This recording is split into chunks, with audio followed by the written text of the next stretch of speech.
mundemi me e lëndu dikë, po ndoshta vetëm me zgju pak, me ngjall pak frikën, apo ndoshta disa emocionet të tjera, edhe pastaj të rikthehemi përsëri në jetën normale. Ndoshta të mundet dikush të bëjë disa gënjeshtra që nuk janë të dëmshme, apo nuk e dëmton askënd. Mund të jetë në formë çesharake, diçka për me nxitë disponimin brenda ditës. Por a duhet të gënjejmë apo jo? Çush ka ardhur dhe çush është vendosur kjo ditë? Cilat janë ato gënjeshtra të padëmshme për dikë tjetër? Do ta diskutojmë tash me Ron Kastruati, psikologun që e kemi në një linjë direkte. Mirëmëngjes Ron, mirë se po takohemi edhe kështu. Mirëmëngjes, përshëndetje për ju, për stafin tuaj. Kënaqësi që ju kemi. Ron, nëse mund është na e shpjego pak këtë ditë edhe pak punën e gënjeshtrave. Ka gënjeshtra të cilat nuk i bëjnë dëm askujt? Fillimisht le të fillohemi në origjinën e krijimit të këtyre teorive, nga ka ardhur idea apo historia e mashtrimeve, shakave të shoqëruara me gënjeshtra, të cilat janë apo cilësohen si të bardha, qysh në shekullin e 16 nga ato trazirat e përcaktimit të kalendarit gregorian, ku është zhvendosur data e fillimit të një viti të ri, pra nga 1 prilli në 1 janare, ku njerëzit akoma vazhdonin ta festonin 1 prillin si fillimi një vit të ri, disa nga njerëzit në atë kohë, dhe sigurisht që ata njerëz pastaj bëheshin viktima të shakave dhe humore ftesave falso ditë për ditë, e duke e kthyer atë periudhë si një periudhë e një gënjeshtre e cila nuk ishte rikonstruktuar me kohë, e pastaj sigurisht është përcjellë, është trashëgu në për gjenerata deri sot ku jemi. Janë një muri çështjesh dhe teorisht që e trajtojnë këtë, por po, është e vërtet, referuar pyetjes tuaj, ne kemi dallime dhe klasifikime në gënjeshtra, kemi edhe klasifikime tek mashtrimet, gënjeshtrat, manipulimet dhe gënjeshtrat e bardha. Ditë për ditë jemi pjesë e gënjeshtrave të bardha nga shumë rrethana me të cilat atakohemi në punë, në TV, në marketingje, kur shohim reklamime të ndryshme, në bashkëpunimet tona që mund t'i kemi për arsye personale ose arsye pune. Dhe gënjeshtra e bardhë çfarë do të thotë në konceptin e saj, është kur unë supozoj, them dikujt, dakord të kam kuptuar, gjithçka do të shkoj mirë dhe unë përpiqem që t'i shuaj apo t'i menaxhoj konfliktet apo mundësinë një shpërthimi të një tensioni mes me dhe dikujt tjetër, dhe duke relativizuar këtë situatë, unë thjesht çfarë bëj, maskoj gjendjen reale apo realitetin në të cilin është ajo situatë, dhe I them po dakord e kuptova, gjithçka do të shkoj mirë, ose shohim politikanë të ndryshëm që ju thon popullit do të bëj gjithçka në momentin që sapo do vi në pushtet. Është një gënjeshtër e bardhë për t'i sugjestionuar apo hipnotizuar njerëzit që të besojnë tek personi që është kredibil dhe mund të menaxhojë një institucion, një shtet në tërësi. Gënjeshtrat e bardha janë pra mashtrime të vogla të cilat janë të padëmshme, pra nuk dëmtojnë tjetrin, por në qoftë se këto vazhdimisht përsëriten dhe bëhen kompulsive, atëherë sigurisht që I takoj një çrregullimi që I përket probleme të personalitetit, probleme narcistike apo antisociale, për të manipuluar, fsher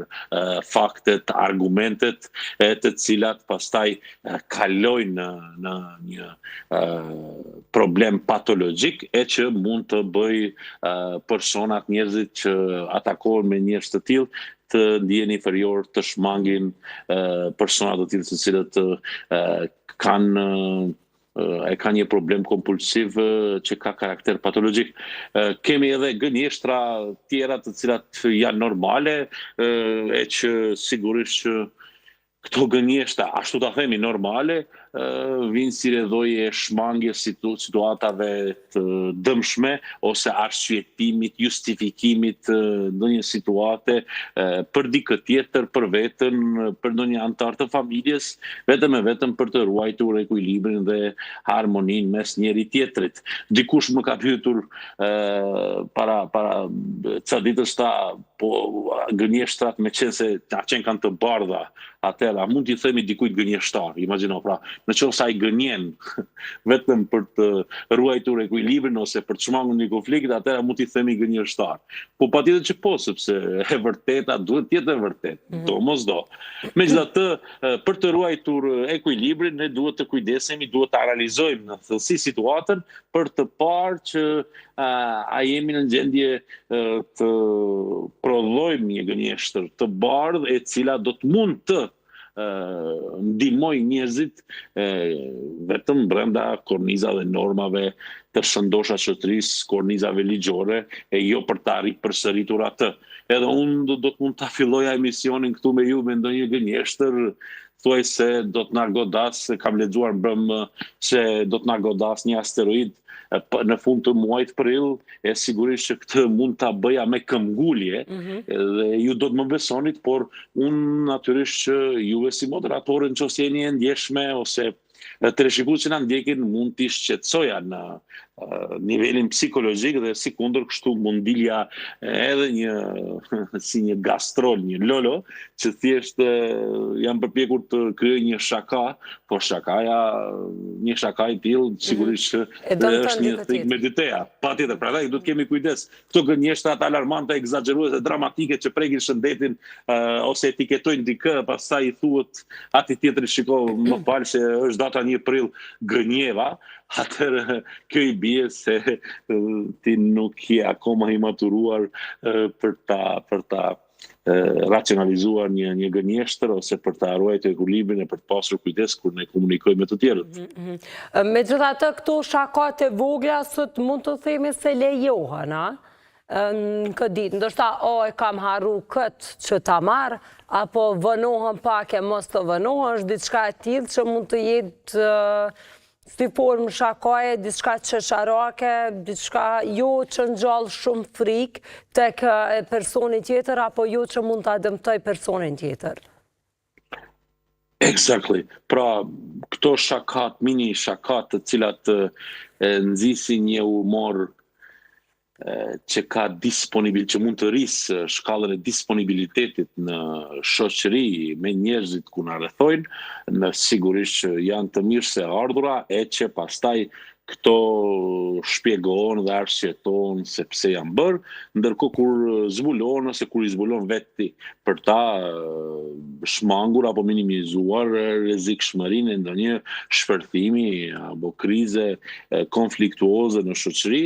ose në publik, në audiencë, në këto takimet online, po që duhet të kemi kujdes sepse ne dim që këto mund të rezultojnë në pasoja nëse sigurisht që përdorim si karem shëndetin dhe supozojmë se dikujt mund t'i ketë ndodhur diçka e keqe, që pastaj do na bie ndërmend që mbi bazën e asaj ngjarje, shëndet, mbi bazën e asaj ngjarje, pra dikush nëse ka probleme shëndetësore, ne çfarë bëjmë? Ndërtojmë një gënjeshtër për të tmerruar ose friksuar dikë dhe pastaj ti themi jo bër mos u frikso se shaka bëra, po jo pra se këto nuk janë, po janë jo të pak a shumë duhet me ditë ku dhe me kënd të bëjmë shaka, edhe sot. Edhe me çfarë, natyrisht, çfarë objekti apo çfarë fokuse, ku ta kemi fokusin sot. Patjetër, duhet kemi kujdes dhe e dini pse, sepse ne duhet i njohim njerëzit, ne mund të gjasojmë njëri tjetrin, po kemi karaktere natyra psikologjike të personalitete unikale dhe sigurisht që duhet veçanërisht të njohim njëri tjetrin në momentin kur ne i aplikojmë këto gënjeshtra. Vetë duhet ta dini për publikun që zakonisht këto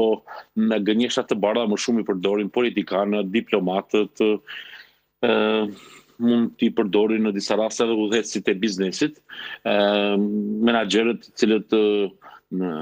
promovojnë reklamime, promovime të tilla, personazhet publike dhe artistët, në qoftë se tani po e themi pak me shaka, nuk do ta dëmtojmë askënd. Jo, mund t'i dëmtojmë një pjesë, në fakt mund t'i dëshpërojmë një pjesë të audiencës që ndjekin gjestin, po themi këtu publikisht gjesti nuk do ta fitoj Bigun, harojeni këtë. Kjo është një e pavërtetë sepse do ta fitoj Bigun, por ku e di Tiranë që do ta fitoj, sepse ne e dimë që ai ka një mbështetje gjithandej dhe sigurisht që kjo prek një realitet edhe ti thuash pastaj audiencës nuk do ta fitoj, atë mund nxis konflikt. Por pastaj mund thuar bëra shaka se ishte dita e gënjeshtrave, atë mund ta përdorësh si karem ditën e gënjeshtrave ose ditën e shakave që kanë në bazë gënjeshtrën. Ose nëse themi se pra po e përdor në humorin sarkazmik, konspiracionistët thonë dhe këmbgulin që toka është e rrafshët, ndërkohë prova shkencore thonë të kundërtën, konspiracionistët po ja fusin kot sepse toka është e rumbullakët ose elipsoide, atëherë këtu realiteti është akoma i turbut për faktin se konspiracionistët nga gjithë ajo mjegull e turbullt sigurisht që përdorin manipulimin e fakteve shkencore dhe janë në gjendje të ndërtojnë teori të projekcionuara, e ndërkohë prova shkencore këmbgulin për diçka tjetër, edhe njerëzit çfarë bëjnë pastaj përdorin këtë gënjeshtër që ne i themi gënjeshtër e një mendimi jo logjik, e ndërtuar mbi bazën e përzierjes së fakteve në mënyrë të çrregullt, atëherë ne kemi të bëjmë me pseudologika fantastika, që i bie një sër gënjeshtrash mbi bazën e një mendimi jo logjik iracional, kompulsiv, e ka disa raste që njerëzit me pseudologika fantastika kur ndërtojnë situata të përgënjeshtruara apo të pavërteta, mund t'ju besojnë në gënjeshtërës e tyre edhe vetë. Kjo mund të jetë edhe më e rrezikshme. Rom, faleminderit shumë për kohën, faleminderit shumë për informatat edhe këtë bisedë të këndshme. Uroj që sot mos të gënjehemi nga të tjerët, apo ndoshta të jemi edhe më vigjilent që të dim të dallojmë të vërtetën prej gënjeshtrës. Faleminderit edhe një herë shumë për kohën, kënaqësi që biseduam. Ishte kënaqësi, punë të mbarë dhe ju. Gjithashtu.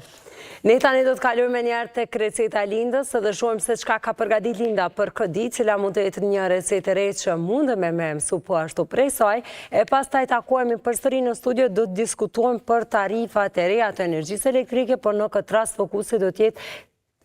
tek bizneset, ku do të diskutojmë edhe më tepër për bizneset, në qoftë se mund të blejnë energjinë elektrike vetë, sa mund të faturohen, çka do të ndodhë tash me punëtorët, me bizneset dhe me ekonominë e vendit tonë. Këtë do ta diskutojmë njëherë pas recetës së Lindës.